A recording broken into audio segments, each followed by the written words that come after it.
উযিনা লিল্লাযীনা ইউকাতালুনা বিআন্নাহুম যুলিমু ওয়া ইন্নাল্লাহা আলা নাসরিহিম লাকাদির। আল্লাহ বলেন, যাদের বিরুদ্ধে যুদ্ধ করা হয়েছে, যাদের বিরুদ্ধে মুশরিকরা যুদ্ধ করেছে, তাদেরকে অনুমতি দেওয়া হলো যে তারা এর জবাব দিতে পারবে এবং নিশ্চয়ই তাদের উপরে জুলুম করা হয়েছে। তো তাফসীরকাররা বলেন যে অন্তত 70 বার আল্লাহর কাছে মুসলমানরা অনুমতি চেয়েছে যুদ্ধের জন্য, যে ওরা আমাদের অত্যাচারে যুদ্ধ করব, কিন্তু আল্লাহ অনুমতি দেন নাই। তার কারণ আল্লাহর বিধান খুবই সুন্দর বিধান। যতক্ষণ পর্যন্ত মুসলমানরা একটা রাষ্ট্রের মালিক না হবে ততক্ষণ পর্যন্ত যুদ্ধের আদেশ তাদেরকে আল্লাহ দিবেন না। কাজী মুহাম্মদ সাল্লাল্লাহু আলাইহি ওয়াসাল্লাম হিজরত করেছেন, হিজরতের 6 মাস পরে এই আয়াত নাযিল হয়েছে যে আল্লাহ তোমাদেরকে এখন অর্থাৎ প্রতিরক্ষামূলক যুদ্ধ তোমাদের করার জন্য অনুমতি দিয়েছেন, যেহেতু তাদের উপরে জুলুম করা হয়েছে। এই কথা আল্লাহ ঘোষণা করলেন।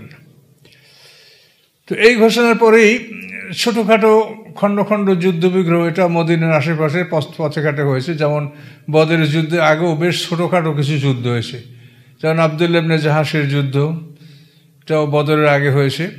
তো এই অনুমতির পরে ছোটোখাটো যুদ্ধ বিগ্রহ শুরু হয়েছে, আর 18 মাস পরে বদরের যুদ্ধ হয়েছে। ওয়াইন্নাল্লাহা আলা নাসরিহিম লাকাদির, এবং নিশ্চয়ই আল্লাহ তাআলা মুমিনদেরকে সাহায্য করার ক্ষমতা রাখেন। তো এই বিষয়টা কিন্তু একটা খুব জটিল বিষয়, যে আল্লাহ তাআলা যে জিনিসটা পছন্দ করেন, এটা আমাদের তো আল্লাহর কোনো কাজের সমালোচনা করার ইখতিয়ার আমাদের নাই।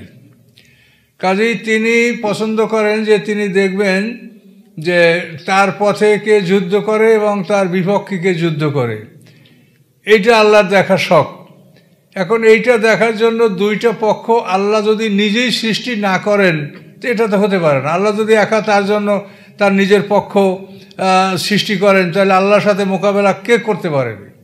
এই জন্য আল্লাহ তাআলা আল্লাহর বিপক্ষে যারা লড়বে তাদেরকেও কিন্তু আল্লাহই সৃষ্টি করেছেন, এবং শক্তি, সামর্থ্য, ক্ষমতা তাদেরকেও আল্লাহ দিয়েছেন, যার জন্য দুইটা পক্ষ সমানভাবে লড়তে পারে। এই জন্য ভালো মন্দ দুটোই কিন্তু আল্লাহর সৃষ্টি, কিন্তু সৃষ্টি করার পরেও আল্লাহ বলে দিয়েছে যে এটা কিন্তু মন, তো এটা ভালো, তোমরা যদি এইটা আসো তো এই পাবে, ওইটা আসলে এই পাবে, এটা বলে দিয়েছেন আল্লাহ। তো এই জন্য ভালো মন্দ উভয় আল্লাহ সৃষ্টি। এই জন্য আল্লাহ তাআলা যুদ্ধ করতে বলবেন এমন একটা সময় যখন উভয় দলের পক্ষেই এটা সম্ভাবনা আছে এবং সঠিকভাবে উভয় দলই একটা পাল্টাপাল্টি মোকাবেলা করতে পারবে। এই জন্য দেখা গেছে যে কোনো সময় মুসলমানরা পরাজিত হয়েছে, সবসময় মুসলমানরাই জিতবে তাহলে তো এটা হয় না। কাজে মুসলমানরাও হারুক, কোনো কোনো সময় ওরা জিতুক। কাজে এভাবে আল্লাহ তাআলা তার ইচ্ছা, এবং আল্লাহ তাআলা যে কাজ করেন তাকে কেউ জিজ্ঞাসা করার ক্ষমতা রাখে না। লা ইউসালু আম্মা ইয়াফআলু ওয়া হুম ইউসালুন। আল্লাহ বলেন তিনি যা করেন তাকে কেউ জিজ্ঞাসা করতে পারে না, অথচ অন্য সবাই জিজ্ঞাসিত হবে। তো তারপরে সবচেয়ে বড় ব্যাপার হলো যে আল্লাহ ক্ষমাশীল, আল্লাহ দয়াবান, আল্লাহ কখনোই তার বান্দার উপরে জুলুম করবেন না। আল্লাহ বলেন কাদেরকে অনুমতি দেওয়া হয়েছে যুদ্ধের জন্য? আল্লাযীনা উখরিজু মিন দিয়ারহিম, যাদেরকে তাদের বাড়িঘর থেকে বহিষ্কার করা হয়েছে। মক্কা থেকে মুশরিকরা মুসলমানদেরকে এমন নিপীড়ন করেছে যে তারা বহিষ্কার হতে বাধ্য হয়েছে, বাধ্যই তারা পালিয়েছে। আল্লাযীনা উখরিজু মিন দিয়ারহিম, যাদেরকে তাদের বাড়িঘর থেকে বহিষ্কার করা হয়েছে বেগায়ের হক, অন্যায়ভাবে। কি কারণে বের করা হয়েছে? ইল্লা আইয়াকুলু রাব্বুনাল্লাহ, তাদের অপরাধ এটাই ছিল যে তারা বলেছে যে আমাদের রব আল্লাহ। এই অপরাধের জন্যই তাদেরকে তাদের বাড়িঘর থেকে তাড়ানো হয়েছে। আল্লাহকে তারা রব বলে স্বীকার করেছে, অন্য কাউকে না। আল্লাহ বলেন ওয়ালাউলা দাফুল্লান নাসা বাযুম বাযিন, আল্লাহ যদি মানুষের এক দল দ্বারা অন্য দলকে প্রতিহত না করতেন, এক দলের মাধ্যমে অন্য দলকে যদি আল্লাহ দমন না করতেন, তা হুদ্দেমাত সামেও, তাহলে খ্রিস্টানদের রাহেবদের ইবাদতখানাগুলি নষ্ট হতো, বিয়া এবং সাধারণ খ্রিস্টানদের ইবাদতখানাগুলি নষ্ট হতো, সালাওয়াত সালুতের বহুবচন অর্থাৎ ইহুদিদের ইবাদতখানাগুলি নষ্ট হতো, ও মাসাজিদু, এবং মুসলমানদের মসজিদগুলোও নষ্ট হতো। ইউজকারু ফি হাসমুল্লাহ কাসিরা, যেই ঘরগুলিতে অধিক পরিমাণে আল্লাহকে স্মরণ করা হয় এই ঘরগুলি সব বিধ্বস্ত হয়ে যেত। অর্থাৎ আল্লাহ যদি একদল দ্বারা অন্য দলকে প্রতিহত না করতেন তাহলে পৃথিবীতে ধর্মশালাগুলি, মসজিদগুলি, সেটা ইহুদিদের হোক, খ্রিস্টানদের হোক, মুসলমানদের হোক, সমস্ত ইবাদতখানাগুলি বিধ্বস্ত হতো। কাজে এই জন্য আল্লাহ তাআলা কাউকে একেবারে চরমভাবে বাড়তে দেন না, একদল দ্বারা অন্য দলকে আল্লাহ তাআলা দমন করেন, প্রতিহত করেন। এটা আল্লাহর বিধান, যেটা আমরা পৃথিবীতে দেখতে পাচ্ছি। কোনো একটা দল খুবই মাথাচাড়া দিয়ে উঠলে দেখা যায় অল্পের মধ্যে অন্য একটা যে কোনোভাবে একটা ঘটনার মাধ্যমে আল্লাহ তাআলা তাদেরকে আবার দমাইয়ে দেন। কাউকেই একেবারে চরম অবস্থায় আল্লাহ যেতে দেন না। তো এখানে তিনও সম্প্রদায়ের কথা বলা হলো, যে খ্রিস্টানদের ইবাদতখানা দুইটা, একটা হলো ওদের ধর্মযাজকদের একেবারে বিশেষ ইবাদতখানা, সেটা হলো সওমা, এবং ওদের সাধারণ মানুষের ইবাদতখানা এটা বিয়া, তারপর সলাওয়াত হলো ইহুদিদের ইবাদতখানা, মাসাজিদ হলো মুসলমানদের ইবাদতখানা। এক কথায় যে যারা পৃথিবীতে ধর্মে বিশ্বাসী এদের ইবাদতখানাগুলি ধ্বংস হয়ে যেত যদি আল্লাহ তাআলা এক দল দ্বারা অন্য দলকে প্রতিহত না করতেন। কাজে এটা আল্লাহ করেন এবং করবেন। এজন্য সবাইকেই স্মরণ রাখতে হবে যে আল্লাহ কিন্তু আছে, আল্লাহ কিন্তু আমাদের দেখছেন, কখন কি করবেন আল্লাহ ভালোই জানেন, সতর্ক থাকতে হবে। আল্লাহ বলেন ওয়ালায়ানসুরান্নাল্লাহু মাইয়ানসুরহু, আল্লাহ তাদেরকেই সাহায্য করবেন যারা আল্লাহর দ্বীনকে সাহায্য করে। আল্লাহকে সাহায্য করবেন, আল্লাহর দ্বীনকে সাহায্য করা। আল্লাহর দ্বীনকে যারা সাহায্য করবে, আল্লাহর দ্বীন প্রতিষ্ঠার জন্য যারা সাহায্য করবে, এই সাহায্যটা বলছেন আমাকে সাহায্য করা। এতিম মিসকিনকে খাদ্য দান বলছে আমাকে খাদ্য দান করা, এটা কিন্তু একটা বিশেষ মর্যাদার ব্যাপার। তো আল্লাহ সাহায্য করবেন ওই সব লোকদেরকে যারা আল্লাহকে সাহায্য করে, অর্থাৎ আল্লাহর দ্বীনকে সাহায্য করে। ইন্নাল্লাহা লাকাবিয়ুন আজিজ, নিশ্চয়ই আল্লাহ তাআলা শক্তিশালী, পরাক্রমশালী, মহাশক্তির মালিক তিনি। আল্লাহ বলেন আল্লাযীনা মাক্কান্নাহুম ফিল আরদি ওয়া আকামুস সালাতা ওয়া আতাউজ যাকাতা ওয়া আমারু বিল মা'রুফ ওয়া নাহাউ আনিল মুনকার ওয়া লিল্লাহি আকিবাতুল উমুর। সাহায্য আল্লাহ কাদেরকে করবেন, কারা আল্লাহ সাহায্য পাওয়ার যোগ্য সেটা আল্লাহ বলছেন।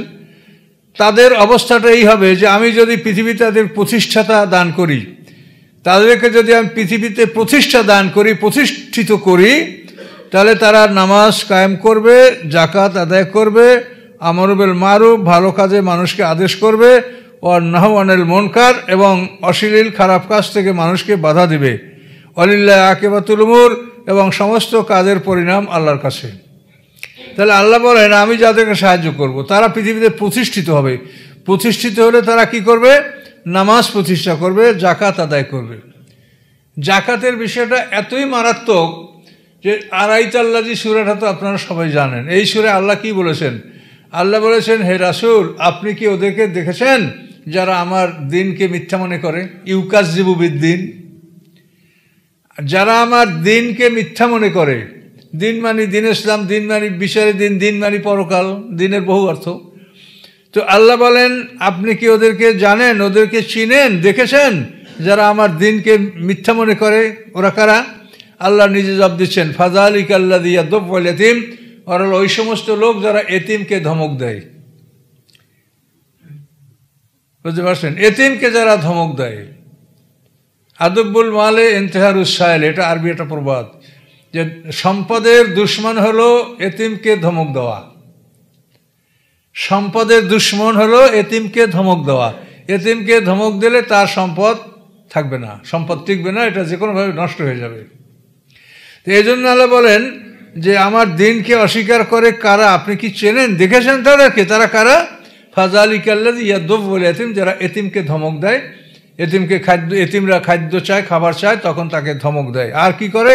ওয়ালা ইয়াহুদ্দু আলা তাআমিল মিসকিন, এবং মিসকিনদেরকে কিভাবে খাদ্য দান করা হবে এ ব্যাপারে তারা একে অপরকে উৎসাহিত করে না, পরিকল্পনা গ্রহণ করে না, উৎসাহিত করে না যে এই সমাজের এতিম মিসকিন কিভাবে খাদ্য দান করা যাবে। এই পরিকল্পনা যাদের মধ্যে নাই, আল্লাহ বলেন তারা আমার দিনকে অস্বীকার করে।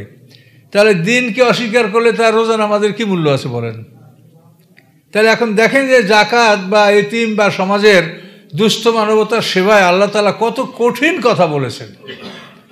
এবং এটা খুবই সহজভাবে আল্লাহ তাআলা ব্যবস্থাটা করে দিয়েছেন যে তোমার সম্পদের মধ্যে থেকে এতটুক, তোমার খনিজ সম্পদ থেকে 5/1 পৃথক করো, তোমার ফসল থেকে 10/1 যে ফসলে সার ঔষধ শেষ লাগে সেখানে 20/1, তাই তোমার 5/1, 10/1, 20/1, এরপরে তোমার নগদ টাকা, সোনার বা ব্যবসা মারি সবগুলো 40/1, এরপরে পৃথিবীর সমস্ত উৎপাদনে তোমার জাকাত। একমাত্র জ্বালানি কাঠ আর পশুর খাদ্য, এই দুটো বস্তু ছাড়া সমস্ত বস্তুতে জাকাত। আপনি আলু উৎপাদন করেন, চীনাবাদাম করেন, কলা করেন, পেঁপে করেন, আপনি কফি করেন, যা করেন এর 26 মণ পরিমাণ যদি আপনার খেতে ফসল হয় তাহলেই আপনার তার 10/10 জাকাত দিতে হবে। তো এই বিধানটা আল্লাহ করেছেন, এতে কতখানি কি আমাদের জুলুম হয়েছে কিছু? আপনার জমি যদি কেউ চাষ করে তা আপনি তো অর্ধেক দেন আর অর্ধেক নিজে রাখেন, আর আল্লাহ বলেন আমার জমি চাষ করো, আমার 10/1 দাও। তা আল্লাহ কি আমাদেরকে বেশি চেয়েছেন? এবং এইটা যদি আল্লাহ যেভাবে বলছে সেভাবে আপনি যদি কারেকশন করেন তো সমাজে এতিম মিসকিনরা খাইয়া তারা ভাইসে যাবে, কোনোভাবে অভাব থাকবে না। খনিজ সম্পদে 5/1। দেখেন দেশে যত, আপনি মনে করেন যে 5 মিনিটে একটা রাস্তা ব্লক হইলে কয় মাইল পর্যন্ত গাড়ি থেমে যায়? এ যদি আপনি চিটাগাং, ময়মনসিংহ, লোহাখালী ওইসব লাইনে দেখেন অবাক হয়ে যাবেন যে মুহূর্তের মধ্যে কত গাড়ি চলে। এই তেলগুলো তো বিক্রি হচ্ছে, আর আমাদের গ্যাস আছে, এখন তো অধিকাংশ গাড়ি ঘোড়া গ্যাসে চলে। এই গ্যাস, এটা খনিজ সম্পদ আল্লাহ দিয়েছে, এটার 5/1 জাকাত ফান্ডে জমা দেওয়া ফরজ। তো এইটার 5/1 জাকাত ফান্ডে জমা দাও, বাকি 4 তোমরা রাষ্ট্রীয়ভাবে বা বিভিন্ন খাতে, তোমাদের উন্নয়ন খাতে, বিভিন্ন খাতে তোমরা ব্যয় করো। আল্লাহ কি জুলুম করেছে? 5/1 চেয়েছে এতিম মিসকিনের জন্য। এবং এইটা করলে সমাজে কোনোভাবেই অভাব অভিযোগ থাকবে না। তার কারণ যিনি সৃষ্টিকর্তা তোনার হিসাব আছে যে আমি পৃথিবীতে কয়টা মানুষ পাঠাইছি, তাদের জন্য লাগবে কি, এবং এটা আমি কার কার কাছে আমানত রেখেছি, এটা আল্লাহ তার হিসাব আছে।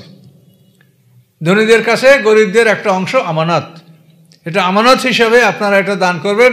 এটা আপনাদের তারা যে উপকার করেছেন বা তাকে ধমক দিবেন, তাকে কষ্ট দিবেন, অপমান করবেন, এটা জানানো হয়। এটা আপনার কাছে আমানত, এই আপনার আমানত তাদেরকে সুপর্দ করবেন সম্মানের সহিত। এটা হলো আল্লাহর বিধান। কাজে এই জন্য আল্লাহ বলেন যে আমি যদি তাদেরকে প্রতিষ্ঠিত করি তাহলে তারা পৃথিবীতে সালাত প্রতিষ্ঠা করবে, জাকাত আদায় করবে, ভালো কাজে আদেশ, মন্দ কাজে নিষেধ। পৃথিবীর সবচাইতে কঠিন কাজ হলো এটা, ভালো কাজে আদেশ, মন্দ কাজে নিষেধ। আপনি অহরহ দেখবেন যে অমুক একটা ছেলে তার বোনকে রক্ষা করতে যেয়ে নিজেই মার্ডার হয়ে গেছে, অমুক বাবাকে মারিয়ে ফেলাইছে, ইফটিজিংয়ের জন্য বাবায় বাধা দিয়েছে, বাবাকে মারিয়ে ফেলছে। এগুলো হলো আমর বিল মারুফ নাহি আনিল মুনকার। অশ্লীল কাজ থেকে খারাপ কাজে বাধা দিলেই দেখেন তার উপরে হামলাটা কিভাবে হচ্ছে। তো এইটা তো গোটা সমাজকে এটা করতে বলা হয়েছে। এটা আমার মেয়ে আমি রক্ষা করবো তা না, এটা গোটা সমাজকে আল্লাহ আদেশ দিয়েছেন যে তোমরা সবাই মিলে এগুলো অন্যায়ের বিরুদ্ধে তোমরা রুখে দাঁড়াও। কিন্তু কই, সেভাবে তো আমরা, তাই যদি হতো তাই এদেরকে এত খোঁজাখুঁজি করা লাগতো না তো পুলিশের। পুলিশ তো এত আধুনিক কত প্রযুক্তির মাধ্যমে এদেরকে খুঁজে বের করে। কিন্তু সমাজের সবাই যদি আমরা সোচ্চার হই তাহলে কিন্তু এই লোকগুলো আমাদের সমাজেরই। এই আপনি যে সমাজে বাস করেন সেখানে কোন ছেলেটা খারাপ কাজ করে এটা নিশ্চয়ই আপনাদের কারো না কারো নলেজে থাকবে। কাজে যদি সবাই যদি মনে করেন যে আমরা অন্যায় হতে দিব না সমাজে, তাহলে কিন্তু এটা খুব সহজেই এটা দমন হতে পারে এবং সমাজটা ভালো দিকে যেতে পারে। কাজে আল্লাহ তাআলা এই যে কাজ আমর বিল মারুফ নাহি আনিল মুনকার, এই কাজের জন্যই আমাদেরকে সৃষ্টি করছে। আর এই কাজ করতে গেলেই আপনি ধাপে ধাপে অগ্রসর হয়ে আপনি যুদ্ধের মধ্যে লিপ্ত হবেন। এবং এই যুদ্ধ বা কেতাল সম্পর্কে কোরআন শরীফে 140 বার এই আদেশটা আছে কোরআনে। কতল শব্দটা কাপ তালাম এই শব্দটা রূপান্তর সহ কোরআন মজিদে 140 বার আসে। পৃথিবীতে কোনো আদেশ এত কঠিনভাবে আসে নাই।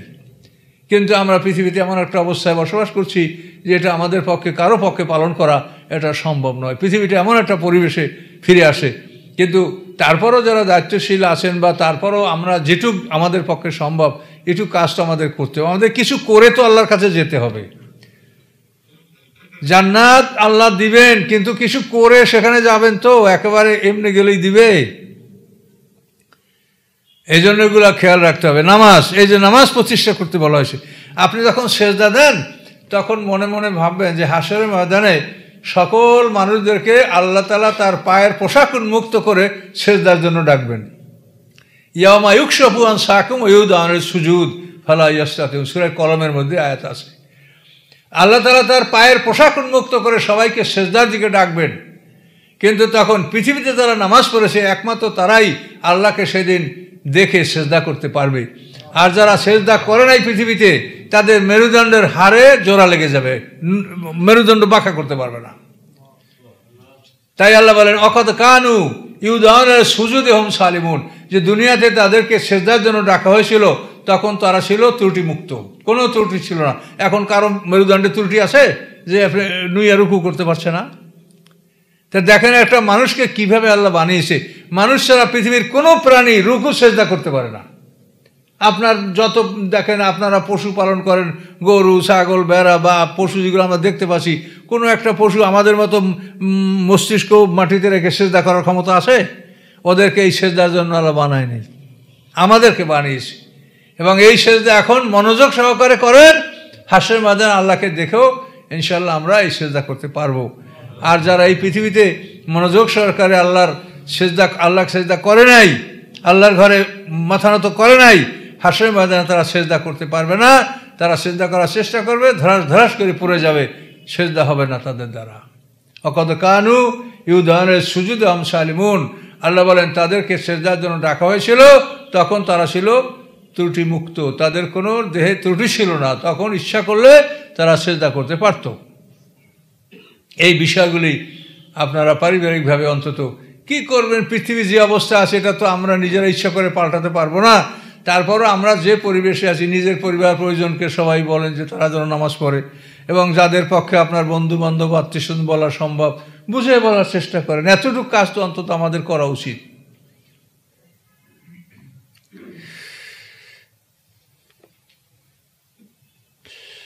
আচ্ছা, আমারু বিল মারুফ ওয়া নাহয়ু আনিল মুনকার, তারা ভালো কাজে আদেশ করবে, মন্দ কাজ থেকে বাধা দিবে। ওয়ালিল্লাহি আকিবাতুল উমুর, এবং সমস্ত কাজের পরিণাম আল্লাহর কাছে। ওয়ায়ুকাযযিবুকা, হে রাসূল আপনাকে যদি ওরা মিথ্যা সাব্যস্ত করে, সান্ত্বনা দিচ্ছেন আল্লাহ রাসূলকে। ফাকাদ কাযযাবাত ক্বাবলাহুম কওম নূহ আদ ওয়া সামুদ, হে রাসূল আপনাকে যদি ওরা মিথ্যা সাব্যস্ত করে, তো ইতিপূর্বে আপনার আগে নূহ আলাইহিস সালামের সম্প্রদায়, আদ জাতি, সামুদ জাতি, তারাও তাদের নবীকে মিথ্যা সাব্যস্ত করেছে। নবীকে তারা স্বীকৃতি দেয়নি, নবীকে তারা মিথ্যাবাদী বলেছে, নবীকে প্রত্যাখ্যান করেছে। আর কারা করেছে? কওম ইব্রাহিম, ইব্রাহিম আলাইহিস সালামের জাতীয় ইব্রাহিম আলাইহিস সালামকে প্রত্যাখ্যান করেছে, যার জন্য ইব্রাহিম আলাইহিস সালাম যেখানে জন্মভূমি ছিল, এই জন্মভূমি ত্যাগ করে তিনি সেই ইরাকের বেবিলন থেকে তিনি প্রথমে হারান শহরে হিজরত করেন, তারপর সেখান থেকে সিরিয়ায় হেবরান শহরে হিজরত করেন, ওখান থেকে মিশর যান। বিভিন্নভাবে ইব্রাহিম আলাইহিস সালাম সারা পৃথিবীতে তার দাওয়াতি কাজ অব্যাহত রাখেন, কিন্তু তার জন্মভূমিতে তিনি থাকতে পারেননি। কোনো নবী রাসূলের জন্মভূমি থাকতে পারে না, কেউ থাকতে পারে নাই। মুসা আলাইহিস সালাম থাকতে পারছে? মুসা আলাইহিস সালাম থাকতে পারে নাই, আমাদের নবী সাল্লাল্লাহু আলাইহি ওয়াসাল্লাম পারে নাই, ইব্রাহিম আলাইহিস সালাম পারে নাই, কেউ না। ওই জন্মভূমিতে থাকা সম্ভব না।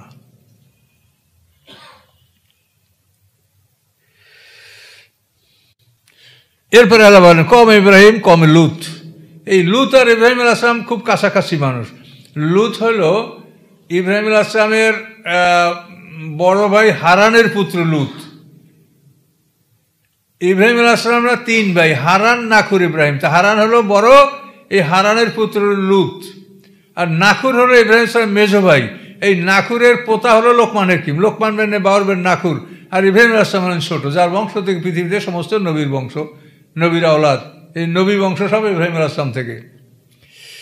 তো কওম ইব্রাহিম কওম লূত, এই জন্য লূতের কথা তার পাশাপাশি বলা হয়েছে, যে প্রায় মানে কন্টেম্পোরারি ইব্রাহিম আলাইহিস সালামের সাথেই উনি হিজরত করেছেন। বিবি সারা, লূত, ইব্রাহিম আলাইহিস সালাম, এই তিনজন মুসলমান ইরাকের বেবিলন থেকে হিজরত করেছেন।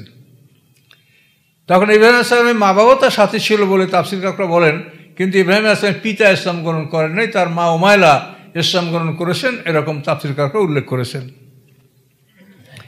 আসহাবে মাদিয়ান, মাদিয়ানবাসী। মাদিয়ান হলো যে লোহিত সাগরের পশ্চিম পারে বিশাল এলাকা, উত্তর দক্ষিণে বিস্তারিত আরবের হেজাজ অঞ্চলে বিরাট একটা এলাকা মাদায়েন। এই মাদায়েনের পয়গম্বর ছিল শোয়েব আলাইহিস সালাম, তার জাতীয় তাকে অস্বীকার করেছে। অকুজ্জেবা মূসা, মূসাকেও মিথ্যা প্রমাণিত করা, মিথ্যা সাব্যস্ত করা হয়েছে, এগুলি হয়েছে। তা হে রাসূল আপনি কষ্ট পাবেন কেন? সব রাসূলদের তো এরকমই অবস্থা হয়েছে, আপনারও হচ্ছে। আল্লাহ বলেন আমরাই তো লিল কাফিরিন, আমি কাফেরদেরকে ঢিল দিয়েছি, অবকাশ দিয়ে, সুম্মা খাসতুম, এরপরে আমি পাকড়াও করেছি, ঢিল দিয়া আমি ওদেরকে পাকড়াও করেছি। মানে ওদের যে দুনিয়াতে প্রাপ্য এইটা সব আল্লাহ ওদেরকে পরিশোধ করিয়া তারপর পাকড়াও করছে। এই জন্য কাফেরদের নিয়ামত আল্লাহ দুনিয়াতে বাড়িয়ে দেয়, যেহেতু ওরা মরার পরে পাবে না। এই জন্য কাফেরদের হায়াতও বাড়াই দেওয়া হয়, সম্পদও বাড়াই দেওয়া হয়, দুনিয়া সুখ শান্তি বাড়িয়ে দেওয়া হয়। আল্লাহ বলেন ঢিল দিয়া সুম্মা আকাশতুম, তারপর আমি তাদেরকে পাকড়াও করেছি। ফাঁকাই ফাঁকানা নাকির, আমার শাস্তিটা কেমন ছিল। এই যে জাতিগুলোর কথা বললেন, এই সব জাতির ঘটনাগুলি ইশারা করে বলছেন যে আমার শাস্তিগুলি কেমন ছিল। ইব্রাহিম আলাইহিস সালামের জাতিকে মশায় খেয়ে ফেললো, হ্যাঁ, মুসা আলাইহিস সালামের বিরুদ্ধে ফেরাউনকে ডুবে মারা হলো, নূহ আলাইহিস সালামের জাতিকে ডুবে মারা হলো, এভাবে আল্লাহ তাআলা বলছেন। তারপরে সামুদ জাতি, আদ জাতি, কোন জাতি কিভাবে মারা হয়েছে। আদ জাতিকে আল্লাহ ঝঞ্ঝাবায়ু, মানে 7 রাত 8 দিন পর্যন্ত ঝঞ্ঝাবায়ুর মাধ্যমে তাদেরকে ধ্বংস করা হলো। তারপরে সামুদ জাতিকে প্রলয়ঙ্কারী ভূমিকম্পের মাধ্যমে ধ্বংস করা হলো। এভাবেই আল্লাহ তাআলা করেছেন।